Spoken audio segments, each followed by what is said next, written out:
Bismillahirrahmanirrahim. Assalamualaikum warahmatullahi wabarakatuh. Alhamdulillahirabbil alamin. Nahmaduhu wa nasta'inuhu wa nastaghfiruh. Asyhadu an la ilaha illallah wahdahu la syarikalah wa asyhadu anna Muhammadan abduhu wa rasuluh. Allahumma shalli wa sallim wa barik ala sayyidina wa habibina wa maulana Muhammadin wa ala alihi wa sahbihi wa man tabi'ahu ila yaumiddin. Radina billahi rabba wa bi Muhammadin nabiyya wa bil islami dina. Rabbi syrah li sadri wa yassir li amri wahlul 'uqdatan min lisani yafqahu qawli. Teman-teman yang setia mengikuti kajian rutin kita Rabu malam, terakhir kali beberapa pekan yang lalu, berapa pekan sih? 2 pekan ya? 2 Rabu yang lalu kita membahas tentang keajaiban doa. Dan waktu itu kita mengangkat kisah Nabi Musa alaihissalam yang disebutkan di dalam surat Al-Qasas. Malam ini kita akan lanjutkan karena waktu itu kalau nggak salah kita baru saja membuka dengan cerita Musa di usia remaja atau Musa di usia muda.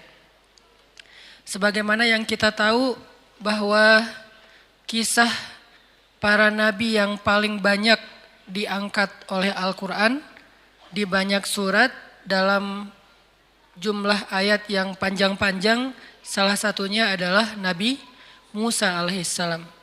Bahkan bisa dibilang mungkin selain Rasulullah SAW, Nabi Musa ini adalah kisah terpanjang di antara kisah-kisah Nabi yang disebutkan di dalam Al-Quran. Bahkan lebih panjang daripada kisah Nabi Ibrahim alaihissalam. Lebih panjang daripada kisah Nabi Adam alaihissalam. Nih nabi-nabi yang kisahnya panjang di Al-Quran. Ibrahim, Adam, Zakaria, Yusuf alaihissalam. Kalau Yusuf dikhususkan di satu surat, tapi kalau Nabi Musa alaihissalam disebutkan di banyak surat. Dengan periode atau episode yang berbeda-beda. Misalnya disebutin di dalam surat Al-Baqarah, itu episode Nabi Musa setelah revolusi. Episode Nabi Musa setelah mengalahkan atau setelah era Fir'aun ketika beliau selamat bersama Bani Israel ke Palestina. Kemudian nanti di dalam surat Toha dikisahkan episode Nabi Musa ketika beliau awal sekali diperintahkan untuk berdakwah. Bisa dibilang kayak wahyu pertama Nabi Musa itu mirip dengan wahyu pertama Nabi Muhammad SAW. Sama-sama mendapatkan wahyu dalam bahasa yang jelas di suatu tempat yang tinggi. Kalau Nabi Muhammad di Jabal Nur, Gua Hira, kalau Nabi Musa di Jabal Tursaina atau di Mesir. Di sebuah lembah namanya Bilwadil Muqaddasati Tua, di sebuah lembah yang bernama Lembah Tua. Kemudian nanti di surat Al-Qasas Allah mengisahkan Nabi Musa episode beliau bayi dan juga episode ketika beliau remaja sampai beliau menikah yang nanti akan kita bahas. Selain di antara 3 surat yang panjang ini mengisahkan Nabi Musa, Allah juga menyelipkan adegan-adegan kecil tentang Nabi Musa di surat-surat yang lain. Misalnya di surat sebutlah Al-Isra, kemudian Al-Anbiya, kemudian surat Maryam, hanya beberapa selipan ayat ataupun hanya beberapa adegan-adegan kecil, tapi yang jelas Nabi Musa ini sering diulang-ulang di dalam Al-Quran. Baik namanya maupun kisahnya. Dan kisah tentang Nabi Musa bukan hanya kisah tentang beliau dan Harun, tapi juga kisah nanti ada adegan penyihir Fir'aun, ada adegan Qarun, ada adegan Masyitah, ada banyak adegan-adegan termasuk Bani Israel, ada adegan Bani Israel versi Samiri, ada adegan Nabi Musa dengan muridnya di Al-Kahfi ketemu dengan guru beliau Khadar atau orang Indonesia nyebutnya Khidir. Banyak sekali kisah Nabi Musa di dalam Al-Quran Yang ini artinya Nabi Musa termasuk salah satu yang paling banyak hikmah yang bisa kita petik sehingga Al-Quran mengisahkannya dalam banyak ayat. Kenapa? Karena Al-Quran bukan buku sejarah. Al-Quran bukan buku cerita. Tapi Al-Quran adalah pelajaran dalam ayat-ayat yang suci. Sehingga kisah-kisah yang diangkat oleh Al-Quran bukan hanya menyuguhkan alur-alur cerita ataupun adegan-adegan yang klimaks. Tapi kisah-kisah yang diangkat oleh Al-Quran, baik yang panjang ataupun yang sekilas saja, pastinya termuat di dalamnya banyak hikmah, banyak pelajaran. Dan sesuatu tidak akan menjadi pelajaran kalau baru sekedar dihafal. Sesuatu tidak disebut pelajaran kalau sekedar kita mendengar lalu menjadi tahu. Dan itu namanya wawasan, tsaqafah. Sesuatu baru disebut menjadi hikmah, menjadi pelajaran ketika dia membentuk rasa. Pelajaran itu dimulai dari membentuk rasa, bukan hanya ketika dihafal atau sekedar diketahui. Itu belum menjadi ilmu. Kalau sekedar dihafal dan diketahui saja, maka orang yang tidak beriman juga bisa melakukannya. Tapi tidak merubah rasa apapun di hati mereka, di dalam perasaan mereka. Sedangkan tujuan Allah mengangkat kisah-kisah di dalam Al-Quran dan Nabi menyampaikannya di dalam sunnah, baik kisah beliau sendiri dalam bentuk adegan-adegan sirah maupun kisah-kisah sebelumnya dalam bentuk hadis-hadis yang panjang. Tujuannya apa? Supaya membentuk rasa di dalam diri kita. Rasa apa? Banyak. Dan semua perasaan ini termasuk di antara tanda-tanda iman. Di antara rasanya misalnya rasa suka dan tidak suka. Like dan dislike atau hate. Apa yang kita suka dan apa yang kita tidak suka itu salah satunya dibangun oleh kisah-kisah Al-Quran. Sehingga kalau kita membaca kisah Nabi Musa lalu menjadi suka, jadi respect dengan kebaikan-kebaikan yang ditirukan oleh Nabi Musa, yang diajarkan oleh Nabi Musa, yang dicontohkan oleh Nabi Musa, berarti kita sudah mengambil pelajaran di situ. Tapi kalau kisah Nabi Musa sekedar kita ingat adegannya, tanggal dan tempatnya, nama-nama orangnya, wawasan statistiknya, maka ini belum tentu menjadi pelajaran. Dan itu juga termasuk kisah-kisah Nabi yang lain yang disebutkan di dalam Al-Quran. Contoh, kalau buat cewek-cewek, kisah Sayyidah Maryam. Yang juga termasuk salah satu kisah paling panjang di Al-Quran. Bahkan sampai menjadi nama Suratu Maryam. Apa rasa yang dibangun lewat kita membaca kisah Maryam? Kalau kita hanya sekedar, oh Maryam itu orang Palestina. Oh Maryam itu anaknya Imran. Oh Maryam itu ibunya Isa. Oh Maryam itu ponakannya Zakaria. Oh ibunya Maryam itu sama ibunya Yahya itu adik kakak. Ini wawasan. Wawasan sejarah, belum menjadi ilmu sejarah. Terus apa yang dimaksud dengan ilmu sejarah? Ketika kisah Maryam itu membangun rasa dalam diri kita. Rasa apa? Minimal kita respect sama Sayyidah Maryam. Sehingga kita pengen wannabe, pengen jadi kayak Maryam buat cewek-cewek. Ah, saya respect banget sama Maryam. Saya kayak ngefans banget sama Sayyidah Maryam. Kalau udah ngefans, kemudian kita pengen jadi seperti Sayyidah Maryam dalam beberapa adegan hidup kita. Kayak misalnya Maryam ini kan terkenal sebagai perempuan, cewek yang sangat menjaga kehormatan ya. Sepanjang hidup beliau Allah takdirkan gak punya suami. Bisa dibilang salah satu ikon jomblo fisabilillah. Kenapa ada kata-kata fisabilillah? Karena menjaga diri dalam masa kesendirian kan. Karena ada yang fisabilillah, ada yang enggak fisabilillah gitu. Kalau yang enggak fisabilillah kayak misalnya pacaran, kemudian nauzubillah dia mendekati zina, ada yang sampai berbuat zina, ada yang berulang kali, ada yang selingkuh, ada yang zinanya sebelum menikah, ada yang bahkan setelah nikah. Ini kan enggak fisabilillah ya. Tapi kalau yang fisabilillah dia sih sendiri, single. Mau bilang jom enggak kayak gimana gitu. Dia single gitu lah ya, dia sendiri, tapi dia tetap mampu menahan dirinya, menahan hawa nafsunya, sampai menjadi seorang perempuan yang terjaga kehormatannya. Jangankan cowok lain, suami aja nggak ada yang bisa menyentuh Maryam. Sampai suami aja nggak diizinkan menyentuh Maryam, sehingga nggak punya suami. Sehingga dalam kondisi seorang cewek masih masa sendiri, belum punya pasangan, masih ABG, masih remaja, maka Maryam harusnya jadi idola dia banget. Saya pengen jadi kayak Maryam. Kayak gimana? Sedikit kenal dengan cowok. Kalau enggak karena ada urusan penting, mungkin tugas kuliah, itu juga bukan modus ya. Mungkin karena pekerjaan atau bisnis, mungkin karena memang dia adalah bagian dari suatu urusan yang darurat, maka saya nggak kenal dengan cowok kecuali emang ada kepentingan. Minimal gitu nih.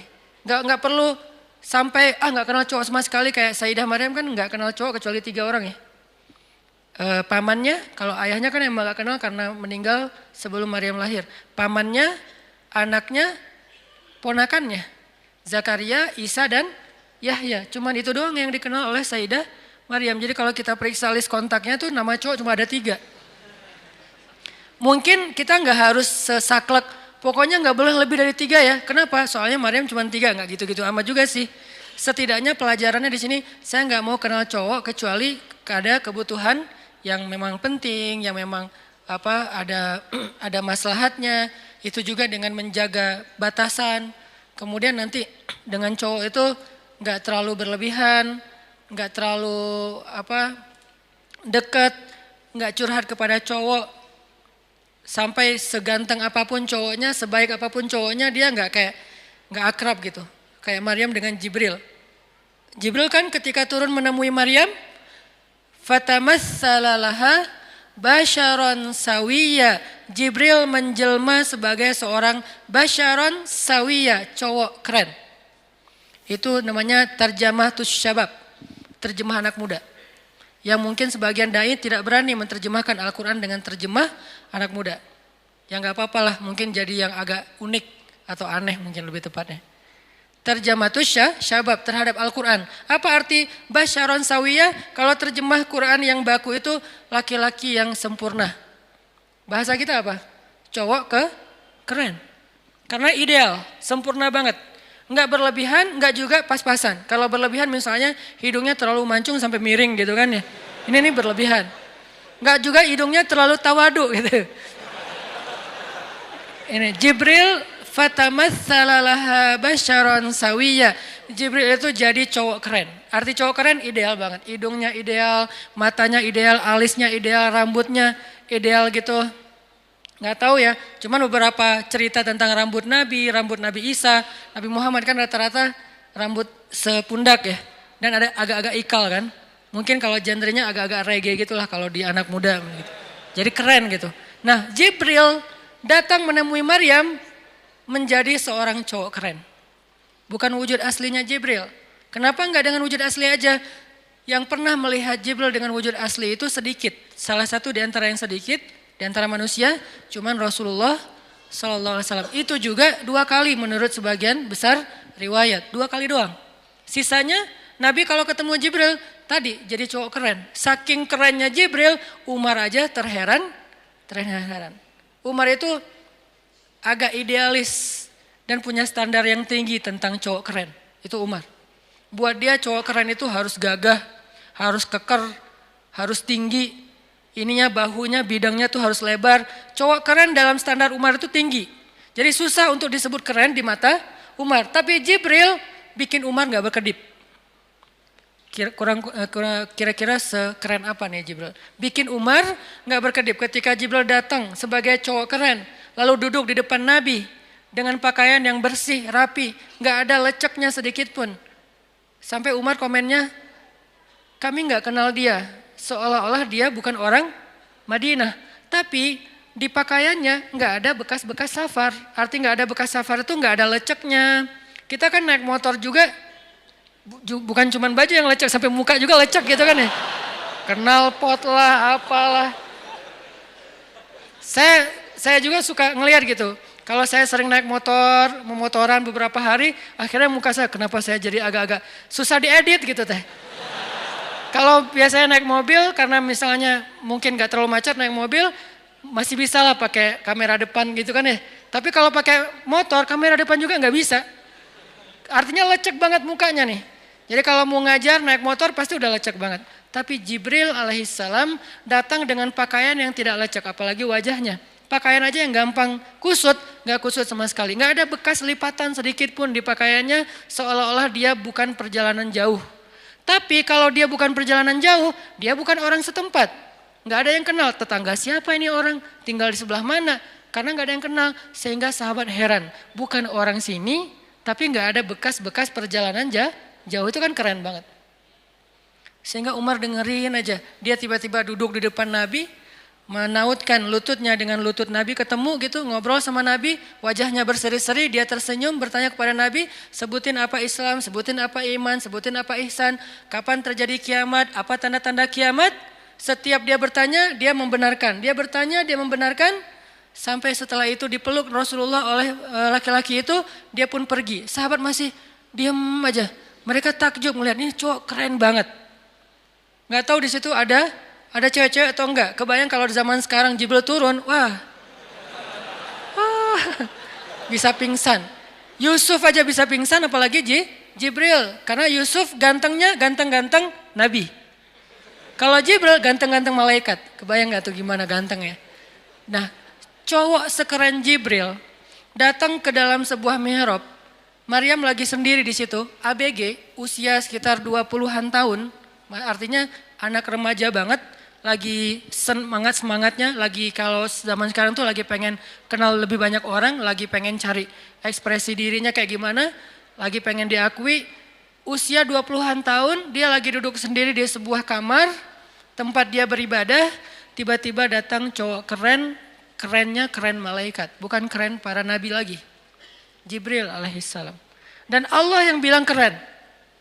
Allah kan juga, kalau standar Allah lebih tinggi lagi dong. Standar Umar aja udah tinggi, apalagi standar Allah. Allah nggak akan bilang keren kalau nggak benar-benar keren. Allah sendiri yang mengatakan basyaron sawiyan. Laki-laki yang sawiyan itu artinya ideal. Semuanya pas. Nggak ada yang lebih, nggak ada yang kurang. Keritingnya nggak keriting-keriting amat, sampai lalat aja nyasar misalnya. Nggak juga lurus-lurus amat sampai jadi perosotan. Nggak juga. Jadi artinya benar-benar ideal. Sawiyan, pas gitu. Putihnya pas, nggak sampai terlalu putih jadi agak diragukannya cowok apa cewek ya gitu kan ya. Ini pas banget, putihnya putih maco gitu. Tapi nggak terlalu dark juga gitu, nggak terlalu doff lah. Ini nih cowok paling ideal, nggak bisa dibayangin pastinya. Tapi yang penting Allah bilang ideal berarti udah ideal. Basyaron sawiyan berarti keren banget. Ketika ketemu Maryam sebagai wujud seorang laki-laki cowok yang keren banget, Maryam membuka matanya ngelihat ada cowok di depannya, apa kalimat yang keluar dari lisan Maryam? Spontan, bukan kayak pencitraan ya. Auzubillah, enggak gitu. Ini benar-benar spontan. Auzubirrahman, auzubirrahman. Bahasa lain dari auzubirrahman itu auzubillah. Aku berlindung kepada Allah. Jadi ngelihat cowok sekeren Jibril aja berlindung kepada Allah. Kita belum juga seperti Jibril, bahkan belum seperti Nabi Muhammad, belum seperti Nabi Yusuf. Biasa banget lah, udah nggak ada perlindungan gitu. Udah hilang semua perlindungan. Ini artinya berarti kalau kita membaca kisah Maryam dan mau mengambil pelajaran, bangun rasa itu. Rasa apa? Rasa pertama ngefans sama Maryam kalau buat cewek nih. Kedua pengen jadi seperti Maryam. Ketiga mulai tertarik dengan kebaikan-kebaikan yang dilakukan Maryam, kayak misalnya ahli zikir, senang itikaf, menjaga pandangan, menjaga ucapan, menjaga hubungan interaksi dengan lawan jenis. Ini berarti kisah Maryam udah jadi ilmu buat kita karena udah membangun rasa.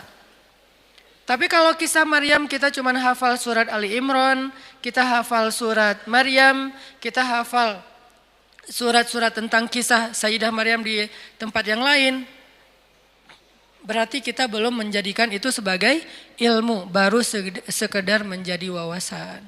Makanya teman-teman, kalau kita mau mengambil ilmu atau hikmah dari kisah para solihin yang ada di dalam Al-Quran, cobalah jadikan apa yang kita baca, apa yang kita dengar, apa yang kita renungkan dari kisah-kisah itu menjadi rasa di dalam hati. Udah berasa belum? Rasa apa Ustadz? Tadi minimal banget rasa respect ataupun ngefans sama tokoh-tokoh soleh yang ada di sini. Kalau ceritanya cerita Firaun, rasa benci, rasa nggak respect, nggak mau kayak gitu. Sehingga kalau misalnya rasa itu berhasil